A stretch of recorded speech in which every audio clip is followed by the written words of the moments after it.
Welcome to Mind Your Heart podcast, your favorite corner of the internet where we chat about all things mental health. I'm Emily. And I'm Trina. Together, we're like your real-life Lorelai and Rory Gilmore.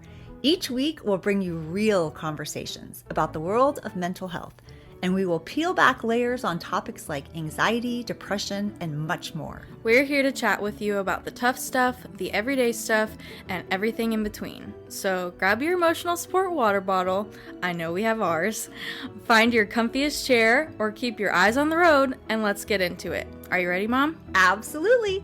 Join us as we mind our hearts and hopefully make minding yours a little easier. Hey. Hi. Welcome back to Mind Your Heart. Thanks for welcoming me. Well, we're trying to get our groove here. We're trying to figure out how we want to come into our episodes. So you're going to take that journey with us, and maybe you'll even give us some feedback. Yeah, or some ideas. Really yeah. Like, how do you want us to address you? Yeah. Hello, friend. I know. Here we are. Because I think I mentioned on the introduction episode that I have two podcasts, and one that is for teachers and one that's for teacherpreneurs. And I'm always like, hey, into after the music plays. Yeah. But I don't know if that's our thing. So I think we're going to figure that out. But anyway, today's episode is all about, we kind of want you to get to know us a little bit and to kind of hear our, like, where we're coming from. And so we're going to focus on like our journey, our story, and share a bit about that for the next two episodes. So that'll be this episode, and then next week's episode will be a continuation, more of a focus on Emily's perspective. And so it's a little vulnerable. Yeah. Mm-hmm. I know, I'm a little nervous. Welcome to our open counseling session. Yeah. This is all about us. Yes. We have massive egos. Here we go. Just kidding. That was a joke. No, that does. Yeah, it kind of sounds like that. Okay. So, do you want to like ask me questions? You want me to just kind of introduce myself a little bit?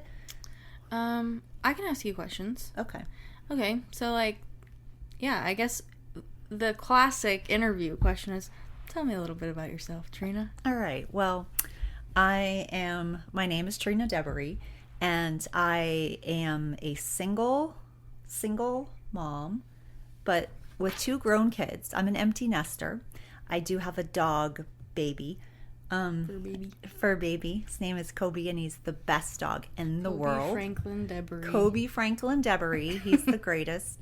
And I'm just an empty nester for a year. So I have my sweet Emily, who is 24, and I almost thought you were gonna say 22 for some reason. Yeah. No. And in my head, I was like, how old am I? Like, I forgot how old I was for a second. 24. You're 24. Yeah. Yeah. 24. So my sweet Emily, when Emily left, that was hard. It was a hard transition. The thing that made that okay was that I took her bedroom and made it into my office. So that was actually a win. Yeah. But it was a difficult transition. And she also took the cat. My cat okay. Tebow. All right. Wait, pause. Hold on here. I didn't think I was taking the cat. You told me to take Tebow. I didn't tell you to take Tebow. Yes, you did. I asked you if you wanted to take Tebow. Oh, no. No. Really? Yeah, really. Because I was, like, fully assuming that she was going to stay with you. And then you were like, so, like, you're taking Tebow, right? And I was like, I didn't think I was taking her. And then you had said, well, she just, like, loves you and Jake so much. Like, I think it would be best if she went with you. Yeah. And I was like, okay, like, are you sure about that? And then you said yes. So this was your idea. I really did not expect to take her. I thought she was staying with you. I don't remember. It does sound familiar when you say it that way, but I don't know. I think what I might have been thinking was that it was going to be really hard for me for you to go, and so I didn't think I could bear watching it be hard for Tebow. And so I thought, I don't want to do that to Tebow or to Emily. So I thought that would probably be the better choice. I didn't realize how much I would miss Tebow and how hard, like how her physical presence made me feel. And so I was like, really, that was really hard. That was like a double whammy. I had already, like, Jake had moved in. Yeah. And so I was already feeling that separation that you kind of feel with your adult children.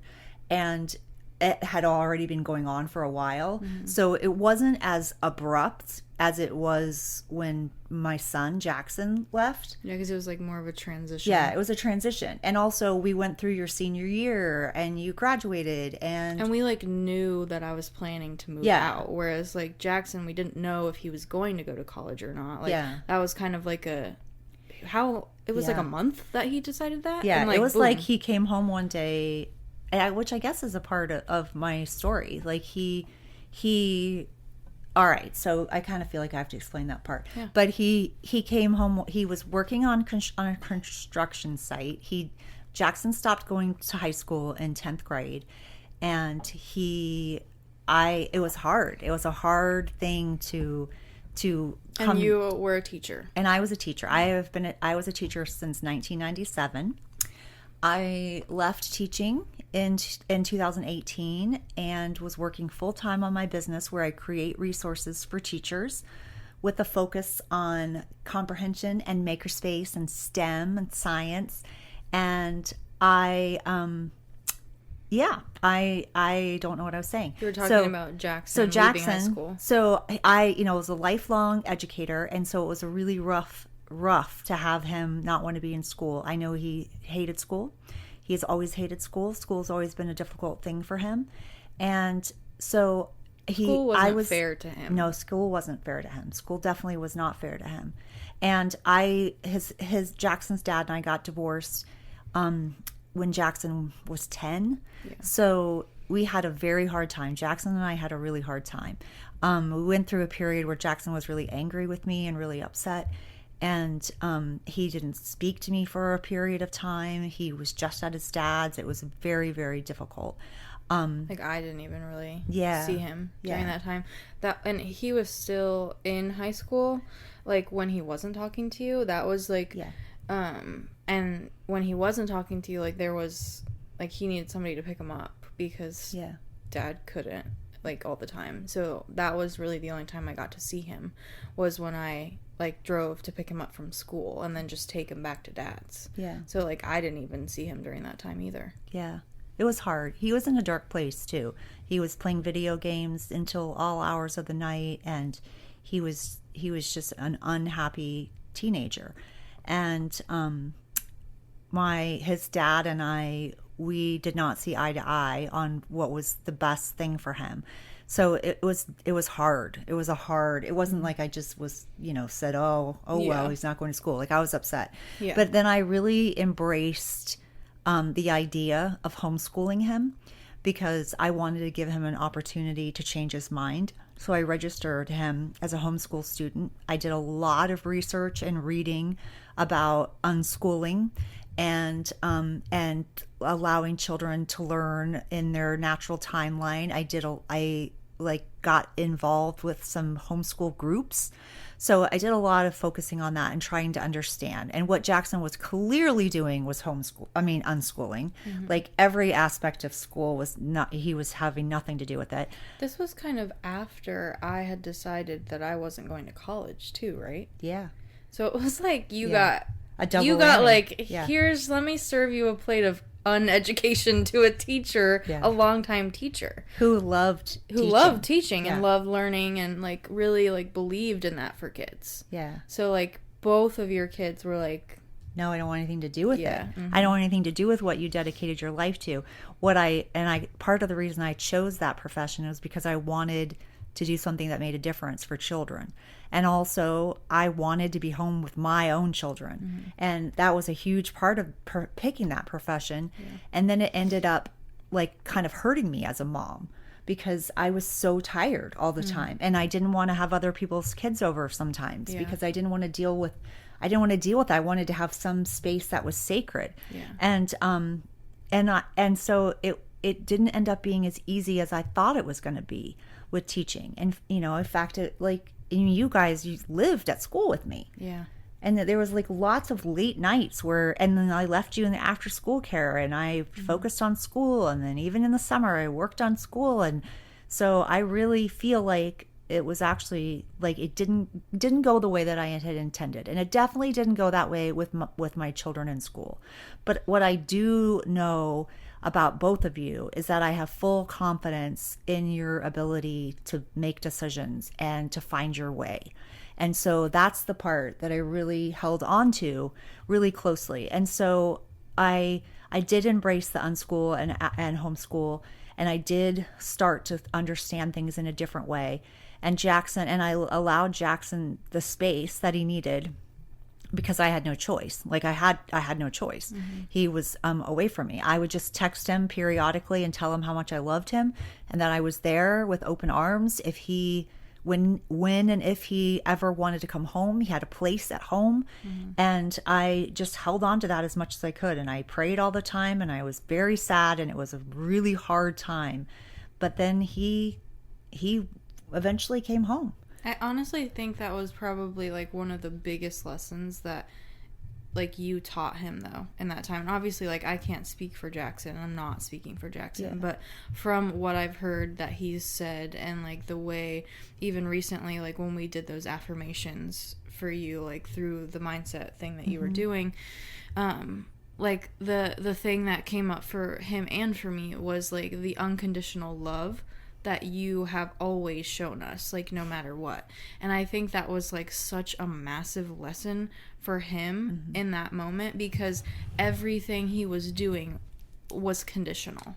It was like sports was conditional on his physical health all the time, and like how he performed, and then school was conditional on how he showed up when he couldn't help that he had specific learning disabilities that no one was paying attention to. His friends were conditional on if he was making this decision or that decision, and like even through our dad, like there was conditions. So like it was like you were the constant like unconditional love that he had seen, and I feel like he like needed that. And like even though that period of time where you weren't talking was not ideal, and obviously like if we could go back in time and unwish that to happen, like that would be what we would choose. But like in the same way, it came out of it him being able to learn what unconditional love feels like, and knowing that he can accept it even when he feels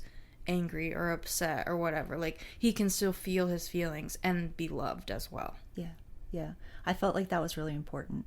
I also wanted to show him a different way of behaving, because I felt like, I mean, his dad and I got divorced. It was an emotionally abusive marriage. It was an unhealthy marriage that I stayed in for a very long time. And I wanted him to see that there was another way. I wanted both of you to see that there was another way of behaving and living your life. And so I just tried to stay as open as possible. And I also thought of like that story in the Bible where, you know, it's like the prodigal son returns, and you have to have a complete open heart and open mind.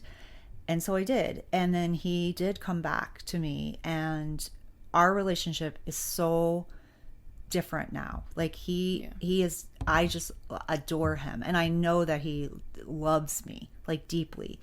And I mean, it is so different. And we also like, we went through some hard times. Like we had to adjust with each other. I found it really easy to slip back into the dysfunction that I had with your dad. I felt like it would happen with Jackson, because Jackson like takes on some of those characteristics at times, and they would trigger me, and so we would trigger each other. And then it was like, but we learned to communicate differently, which is something I never was able to figure out with your dad. But with Jackson, like we would just adjust just a bit, and it would go in a different direction. And it was like, it made such a difference. I mean, we're not perfect. We're still like every once in a while. Is. But it was just such, it was, I don't know, it was really life-changing. And then Jackson got a job at Subway, and Jackson was like, you know, coming out of his funk. And starting to like explore the other parts of himself. Like he's got a really high emotional intelligence. He's very aware of people's feelings, and he doesn't have, like, he got things from both of us. And he's a very hard worker. Like, yeah. He like really dedicates himself. Yeah. Like that was like shown immensely when he was working at Subway. Yeah, I mean, he was working the same amount of hours as a manager, and that was his first job. That was his first job. Yeah. And so he did that, and then he went to work on a construction site. His dad helped him get the job. His dad is in that line of work, and runs a company.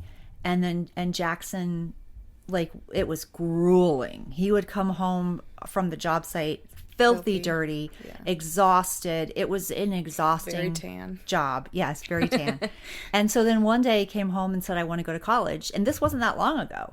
And then I'm like, all right, well, you got to get your GED first. And I'm thinking it's going to take a while. It didn't. He got it like right away. Had to take math, I think, twice, maybe 3 times. I feel like it took him like less than 2 months. Yeah, it was really fast. I mean, he passed everything else right away, which I was shocked. Yeah.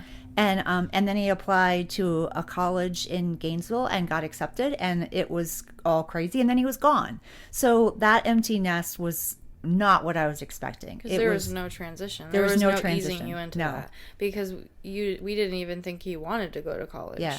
Like, he was just working. Like, there was no thought or conversation really about, like, I want to... I knew he wanted a different life. He wanted to do more. Yeah, but we didn't know when. We didn't know what path that looked like. Like, yeah, he definitely, like, we had some foreshadowing of where he was like, I got to get out of this town. I got to be more than this. I don't want to be stuck here. And he would have these moments of revelation. And I'm like, this kid's got to do something. He's going to do something. He's going to figure it out. And so, you know, he's in college, and it's not super easy for him. He's like struggling, had to take some things more than once, but he is like learning such a different life that I'm not even as concerned about like when he graduates or if he figures that part out. I love the experiences he's getting and the people that people that are totally different than he is, that he's meeting, and like his roommate, like they're good friends, but they're complete opposites.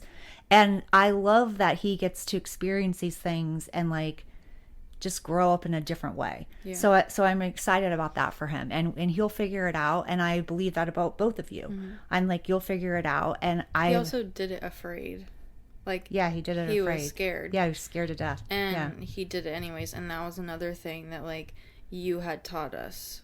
Like that, like I definitely, like I noticed that right away. But I think like he like almost like soaked it in and then like had to like live it out. And then he was like, okay, like I can do this afraid. Like that was something that you used to say to me all the time. Like I'd be like, I'm scared, and you'd be like, well, then we're gonna do it scared. Like you don't have to not be scared. That's like bad advice. When people say that, like, oh, just don't be scared. Like I hate when people say that, because it's like, well, that's not changing anything. It's like when people say like, well, don't be sad. Like, oh, just put on a happy face. Thanks. Yeah. Fixed. Like that's not how it works. No. But like just doing it that way anyways was like a massive lesson that you had taught us in so many different ways. I mean, like even like leaving like a relationship that you had been in for so long, that you had 2 kids with, like that was scary. Like it's not like terrifying. And we didn't have like all this money ready to just leave and be like, all right, we're good. Like it was like you had to really like rely on people, and like you weren't used to doing that. Like you are a very independent person. And so I feel like, I don't know, like that was something that like we both like took from you, is like being able to like just do it afraid and then like make something out of it. Wow. I mean, I appreciate that, because, you know, you think that you're doing all these things and making these mistakes, and you don't see some of your choices and how they impact your children. Also because you're not, sometimes they don't tell you. Sometimes you don't know. And so I appreciate that so much. And I know that Jackson, he has said the same thing. I think I don't know if he sees me leaving as something that I did afraid or that I did in a brave way. I think there's still some resistance when it comes to that. Yeah. I think he definitely has a much different perspective, and like again, like I don't know what that and perspective he is. wants like, to come on and talk. So really? Yeah. Cool. Oh, yeah. That would be good. Yeah. And so I don't know. I know it was much different for him than it was for me. It was like two totally different. Like if you were to watch it in a movie, like the movies would be two different movies. Two totally different movies. But I think there was also 3 different movies. Yeah. I mean, like, all 4 of us, like, 4, had different experiences. It's just the reality of life, really, is the perspective of everyone is different. Yeah. But I also think, like, that it doesn't go unnoticed that you, even though he didn't want you to leave, at least that's what my perception of how he felt was. Maybe that's not true. Jackson? Yeah. Yeah. He still saw you do something that you decided was best for you and all of us, and that you were afraid, and that you did it anyways. And then you continued after that to make decisions that were scary and like do those afraid too. So like for me, like the big one was like leaving, but like I also like that's not the only thing. No, because you Jackson did so many things. Jackson's thing that he references is me leaving teaching. Yeah. And I was terrified. I'm like, how am I going to... I pulled out my retirement, which was, not financially wise. Yeah. And I bet on myself. Yeah. And I was scared to death. How am I going to take care of these 2 kids? Because I had $125 a month for support. That's it. So I had no support. And Here's was like... one person's half groceries. Exactly. And so I'm like, how am I going to do this? And I needed my business income as a supplement to my teaching income. So now I had to come up with my teaching income and the supplement. Yeah. And so it was super overwhelming and scary. And I did that. And then I actually and I say failed. I don't mean fail as in... I think you can say failed, though. I failed. Because I was talking to... the women that I went on the retreat with recently. I went on a retreat to Bali, and we did like a reconnection call, and one of the facilitators of the retreat was like, yeah, like I feel like we've kind of like failed in this motion to do like what they thought the business was gonna be, and they're like basically recreating it to be something different and like taking a little more time and what have you. Yeah. But I was like, the way that she had said it, she was like, yeah, like I failed, and like and I was like, well, let me like stop you for a second, because I mean, I did my graduation speech on this. Literally, I did my graduation speech on failure. Yeah. Like, good luck, we all failed. Yeah. But I don't think that's a bad thing. I think we've positioned failure, the word, as a negative, like more derogatory word, but like it's not. Because with failure, like without failure, there's no success. There's no success, and there's no way of figuring out what's right. Or not right, but what is a different option. Yeah. And that like is what works. Yeah, and what like works. what doesn't work. Yeah. If you don't fail, then like you don't know. Yeah. Like then what? Like everything just worked out for you? Like that kind of sounds like a boring ass life. Yeah. Sorry, but like it just does. Yeah. So I did. Okay, so I failed. I couldn't make enough money. Or enough that, and I was in trouble. Yeah, I felt like I was in trouble. So I had to go back into the school system, or I felt like I had to go back in the school system. I don't really think that I had to. I think that I felt like I had to at the time. Fear was just ruling my thoughts. And it was all you knew. And it was all I knew. And but I did feel like I felt terrible about it. I felt so upset. I didn't want to. I resisted it. I went on the interview. I was like, I don't even care because I don't want this job. And I just laid it all out there. I just told them everything that I thought about education and how I thought and what I thought about teaching. And my principal loved it. Like, it was crazy. Yeah. My assistant principal wanted to hire her friend. So she was like, oh, great. She's answering it. Like you could tell that she was like, oh man. But so the principal called me like after the interview and was like, I want you to take this job. I don't want you to go somewhere else. And and it was the worst job I've ever had. Like, I was a student support specialist. It was hell. Yeah. It was hell. I was dealing with behavior problem after behavior problem all day long, every day. Teachers were angry. I wasn't used to teachers being angry with me. I usually was helping teachers and fighting for teachers. And I'm like, I felt like I was fighting against teachers in this case. And it was so upsetting and so awful. Yeah. And then You like got sick. yeah, I did. I was like so stressed. Like physically because I also have an autoimmune disease. I have I don't have RA. It tested negative, but I have a positive ANA, so it's basically is RA. So they treat it like a RA, and it's pretty much in remission at this point. But it flares up with stress. So it was just it was just a really hard time. And then the pandemic happened, which was felt like a blessing to me. I know it's not a blessing, and it was terrible for so many people, and I feel but it was a blessing for some people. You're right. And I guess you feel guilty about that in a sense. Yeah. I mean, but that's the same thing.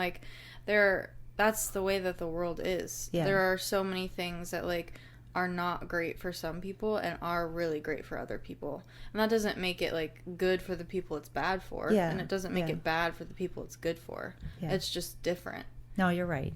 So I got to help teachers online. I got to help parents. I got to help kids.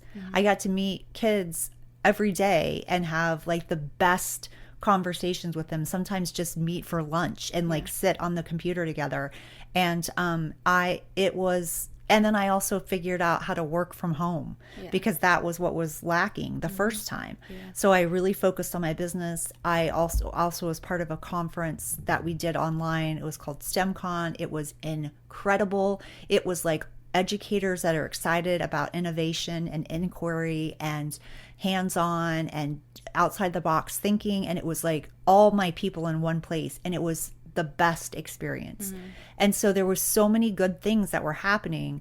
And then my business, you came to help me with my business, and we made 100 products. Which is basically how I started my business. Yeah. So, yeah. Which is so crazy. And because we're going to talk about Emily's story as well. And so there's a little teaser for you. Yeah. So come back next week. Mind your heart next week. So it was... and then it grew. My business grew, and it was like a game changer. And then I did stay at that school the next year. I came back after COVID, and I was the media specialist, which was much better. Yeah, I was gonna say that year wasn't great, but it was better. It wasn't great because I had a really nasty micromanaging assistant principal.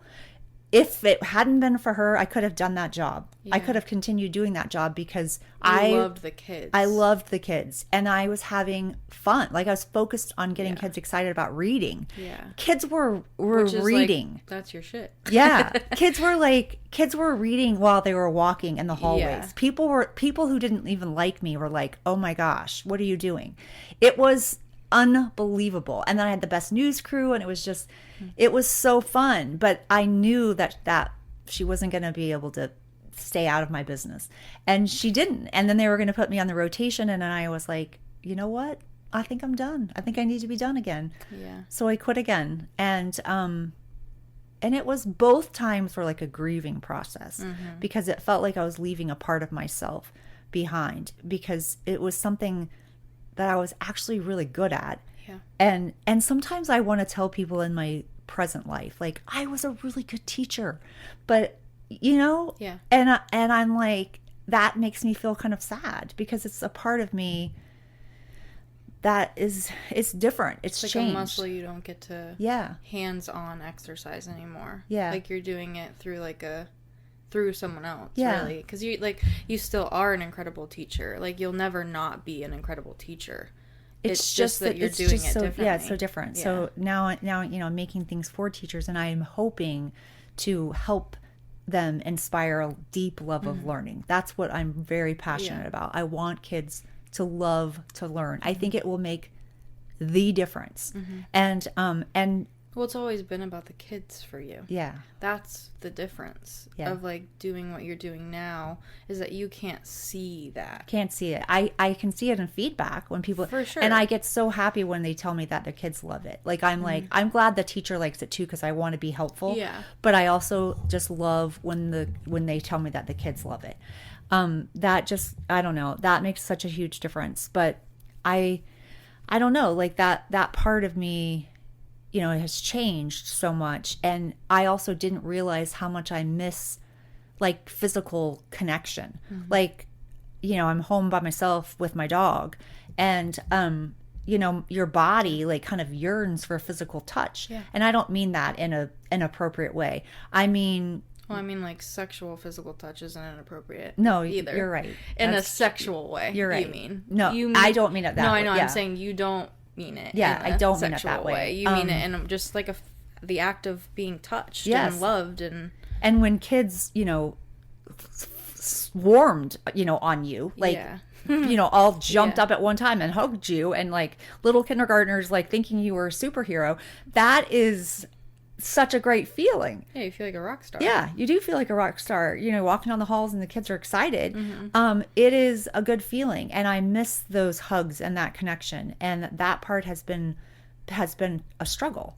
Yeah. So, but you know, I also know that I can't be in a school system, you know, my health, my mental health, like I'm just too frustrated with what we're doing in schools. The whole idea of standardized crap and testing, and you know, they tell us to differentiate and then we have to standardize. That doesn't even make sense. I could go on and on about that. I won't. But so I have a lot of frustration towards a system that I think is not, it's a systemic issue. it is a systemic issue, and it's not good for teachers, and it's not good for children. Yeah. And it makes me angry, and so I get angry, and so that is you know, part of it. But anyway, so I mean, did I like, is there anything that I left out about I mean, I was married for 17 years. Like, I married the person that I fell in love with when I was 18, 19 years old. I had a really low confidence. I didn't think I deserved better or to be respected, I guess. I mean, I look back and I'm like, there's so many things that I'm like, oh my gosh, like, what was I thinking? And that was one thing that I tried so hard, especially with you as a daughter. I wanted you to like believe in yourself, and then it didn't always translate that way, and like you to feel good about your body and yourself and your in your own skin and your confidence to do things. And I don't think it translated that way. I think sometimes like you know, there's things that happened that I know you'll talk about next week that I just am like, oh, like. But at the same time, like I get what you're saying, and like I know, like I hear like that I know that that's hard for you, and that like whenever even I talk about like how it was perceived for me like growing up, that it's hard for you. But at the same time, like you have to think about like that's not just like you. Like there's like a line of things like in like generations of like taught and like not even just generationally but like society wise like the way that we're taught to look at ourselves, love ourselves, dislike ourselves as women specifically is like you can't put all of that just on you. No, and also like you're you right. didn't necessarily have the resources No, that's true. to know differently. And like so like whenever you think about that, like I don't blame you. Like there's not like blame that I put on you. I think that there is like there's just so much to it. Like it's not just that black and white. Like there's so much gray to that. And like I also don't want you to hold like that blame. Okay. Because like you're taking on generations worth of trauma and the societal norms that have been taught over decades and decades. Like that's not. No, you're right. That's not on you. All right. Well, anyway, so I did. Sorry, I didn't mean to interrupt. No, it's all right. I just don't think I valued myself enough, anyway, we ended up getting married. We were married for 17 years. I stayed for a long time because I honestly thought that I thought he was a good dad. And I thought that you both really loved him and that it would be really confusing for you. But then I also think I was also really scared, and I was also very codependent, I guess. I hate that word. But I didn't want to leave. Like, I didn't want to not be married. I wanted to be married. Yeah. And I wanted him to love all of us. I didn't, I wanted him to be healthy. Like, drinking and things like that were really difficult. And a lot of our relationship changed because when I had you, which I've told you before, you changed my life. You were a gift. You were what I prayed about and wanted my whole life. And I remember thinking, even when your dad and I were dating, that I'm like, if we break up, I'll have to meet someone else. We'll have to fall in love. When will I ever have a baby? Yeah. Like, the baby part was I wanted a baby so badly. Yeah. But I thought I was going to give you like an example of love, but I didn't understand that wasn't like pure good love, and that there was a lot of conditions with it. And but I wanted to be better. Like, I would, like, have some drinks and whatever with him, and there's no judgment there, but I didn't want you guys growing up in a house. I didn't want you to grow up in a house like that.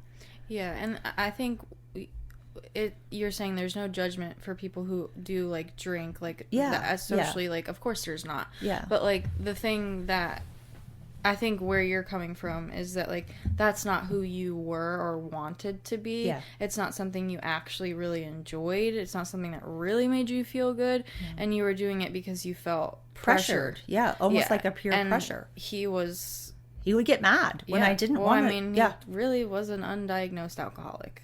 I don't know anymore. But I don't know either. Yeah. So, like, when you're, and also, like, I'm sure subconsciously there's probably a part of you that's like, if I do this thing that I'm not comfortable really doing, that I don't really like doing, I'm also kind of enabling the behavior that I also don't want. I don't want. Yeah. But he's nicer to me sometimes. But sometimes it's not. Like a hit or miss. Yeah. So you just never knew. Yeah. So you're right. It wasn't something that I wanted necessarily to do, that I ever really wanted to do. I mean, even when I was a teenager, doing that. So drinking sucks. I mean, it makes me feel terrible the next day. Like, I have, and I don't mean sick. I mean, like, mentally depressed. Yeah. Well, it's a depressant. So. Yeah. And I have depression and anxiety and ADD. And dyslexia.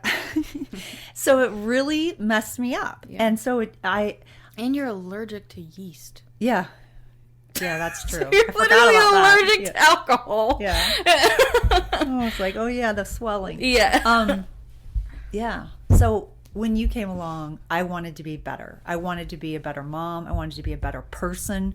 I wanted to raise you in this ideal whatever, and I just wanted better for you. I had, like, visions of, like, my family was a broken family. I didn't want you to have a broken family. And then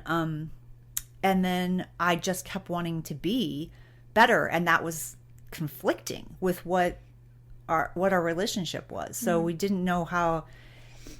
And then there was a period of time where I really wanted to have a second baby. And I don't know if we were on the same page with that. Like, I got really, that's when I actually first started taking an antidepressant because I was so depressed about it.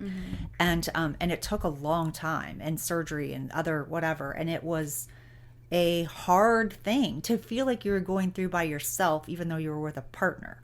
So it was, I don't know. I mean, my brother said it was doomed from the start, and I remember feeling so insulted by that. You guys were very opposite, though. But we are very opposite. You're like the complete opposite of each other. Yeah. Like, and Jackson says that too. He's like, once he realized, he's like, oh, you guys never should have been together. Yeah. I mean, like, even when you were, like, together and we were younger, like, I remember, like, we used to joke about it. Like, there would be things that were, like, it was, like, you were literally the exact opposite. Yeah.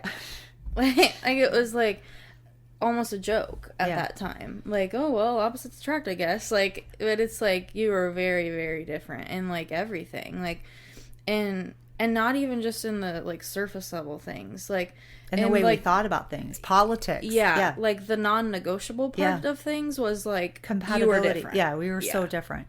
We are so different. And, but I guess also there was, like, a false sense of security with him. Yeah. I felt like I ran to him and I seeked, like, protection and comfort and, like, him to take care of things. And Which is where you guys clicked. Yeah. Though. Because he craved doing that. Yeah. That was what he wanted to do for anyone. Yeah. He wanted to, because he didn't have that himself. Yeah. Like, he wanted to be the protector and, like, be, like, the provider. Yeah, like, the man, like, quote unquote. I hate when people say that, but that was how he was raised. No, you're and that's right. what he thought. So that is when, and then when I became more independent at times, it was, like, hurtful. It was hurtful. You're right. And now it makes sense. That actually makes more sense. Like, no wonder. Yeah. And it was, like, the one way that you clicked. It was like, oh shit, like, well, this is not here. Like, what do we do with this? Yeah. And he didn't, like, he and knocked so he was me trying down. To force it on you instead. He would knock me down. I don't mean physically, but mentally. Mm-hmm. And so it really was after, like, starting counseling myself, after my grandmother died and one of my friends died very young. I remember having what felt like a nervous breakdown in our house. And I was like, and my mom was like, you need to go to a women's resource center and you need to talk to someone. I didn't know Nanny was the one that told you that. Nanny's the one that told me that. Wow. And I put it off for so long, probably years. And then one day it was really bad. And I was like, I do. And I called and I made an appointment and I met Jane. And everything changed. I mean, it wasn't as simple as that. Yeah. It was a long time of counseling. And I didn't even realize, like, she didn't tell me, you're in an emotionally abusive marriage. I didn't know that. For a while. Yeah. We worked together for a long time before I realized, I was like, why is she sharing these resources with me? Why do I have to watch these videos? Why am I, like, and then I was like, oh my gosh. Yeah. You're talking about me. Yeah. And I was like, I didn't know what to do with that.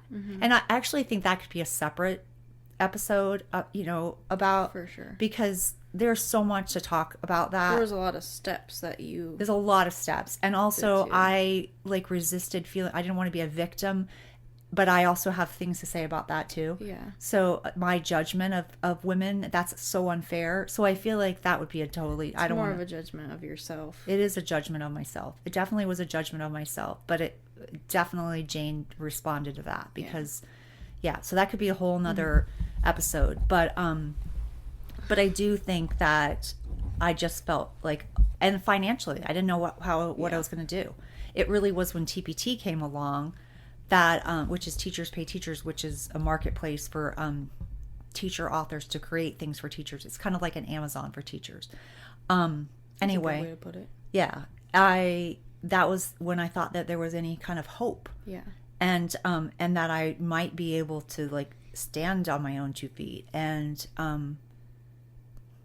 so that's, that's how that started. But that was hell as well. Mm-hmm. So, yeah. So basically that's my story. Yeah.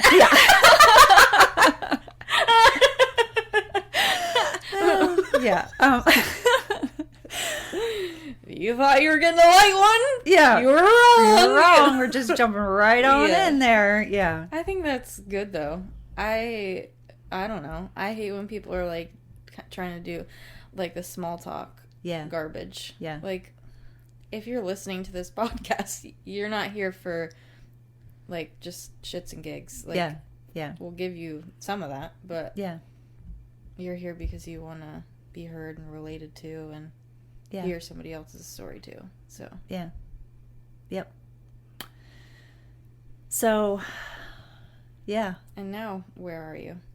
Now, where am I? Now, I am on the other side of that, which is really, I didn't think it was possible. Mm-hmm. But I definitely dreamed about it, imagined it.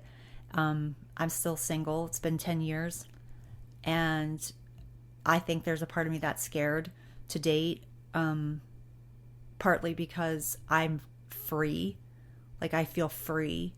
And I didn't feel free for most of my life. Mm-hmm. And nobody can control me or tell me how to clean the microwave or where to put things in the refrigerator or what I have to do or what I can spend money on or any of that. Yeah. And nobody's going to tell me that my brain doesn't work and that I'm cold and dead inside and all the other things. So I don't want to take any chances is kind of how I feel. And also, like, I don't know if I know what real love looks like. And so I know so many people that have left their marriage and then ended up with the exact same kind of person. And I don't want that to happen. And also I think that I would be more compromising if I met the person and, and fell in love. Yeah.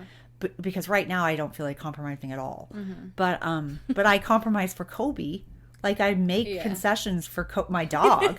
So, and you and Jackson. Yeah. So I know I'm capable of loving. Yeah. Like, I know that kind of love. Yeah. I just don't know, like, romantic love. And I'm kind of scared. And even the intimate parts of a relationship, I'm kind of scared about that. Yeah. I mean, 10 years, that's a long time. Yeah, well, and then, like, before that, you spent 17 years with the same person. Yeah, it was the same person, yeah. Married, just 17 years married. And then, and all the years before that we were together. Yeah, so, like, that's a long, that's like, you're basically, like, my whole a adult life. come-again virgin. Like, yeah. That's kind of probably how it feels, I'd imagine. Yeah. No, it probably, it does feel like that. So it's a weird, so I, for the most part, like, most of the time I don't really feel lonely. I do miss, like I miss you. I miss doing stuff. I miss, like, having people around me. I miss having friends like I used to. I don't have friends like I used to. Some people didn't survive the transition of my life. And I used to feel like I was too much for people. But I'm not. I'm doing a lot of mindset work.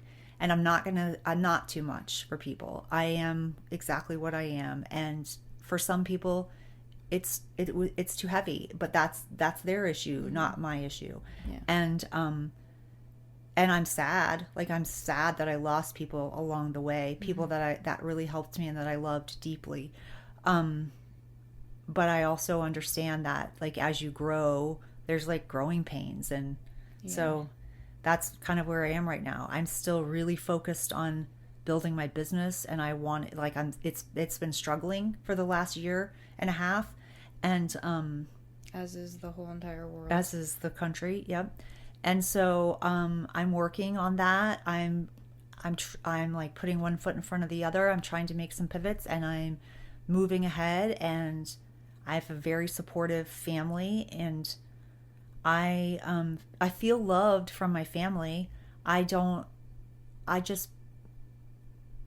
feel like something's missing. I do know that I'm not happy with where I currently am, like, as far as living. I feel like there's supposed to be something different about that. Mm-hmm. It's like the next phase, though. Yeah. It's like, I was kind of talking to Jake about this recently, is like, because I was like, ugh, sometimes I'm like, I'm just tired of, like, it's like one fucking thing after the other. Are we going to cuss on this podcast? Well, I'm going to. Okay. So we're just going to have to make it explicit. Okay. But that's how it feels sometimes. It's like one thing after the other. Yeah. But then I'm like, at the same time, like, that's how it's going to be forever. Like, that is life. Yeah. Like, it is one thing after the other. Yeah. And it's just, like, being okay with, like, no, I've been watching it. Okay. Yeah. It's just being okay with whatever the next thing is. And, like, knowing that you can get to the next thing. Yeah. And, like, it was like you're going through all that, you went through all of that stuff you just talked about, and then there's been other things that have come along, and now it's like, all right, here's your next thing. Yeah. You're going to figure out where you want to live, do it what you want scared to do. Again. Yeah. And you'll figure it out, and it'll all work out. And it won't come with no trials and tribulations. No, I know. But yeah, because if I were to go where I think I will rather be, like, then that means I'm away from you, and I'm away from Nanny, and I'm away from Jackson, and that doesn't seem right. That doesn't feel aligned. But also, like, in this life that you're, like, picturing, like, you could have the means to fly back and forth, or have 2 houses, or, you know, like, who knows what that looks like. And also, like, don't limit your imagination. Maybe the image vision board, maybe the house with the full grown trees, and maybe it doesn't have to be in Maine. Maybe it could be in Florida if I could find the right like spot. Yeah. So or maybe you have one in Maine and one in Florida. Yeah. So for when it gets so hot as hell, yeah, here, and so hot here, yeah, cold there. You're right. So we're that's to be determined. Yeah. TBD. Yeah. TBD.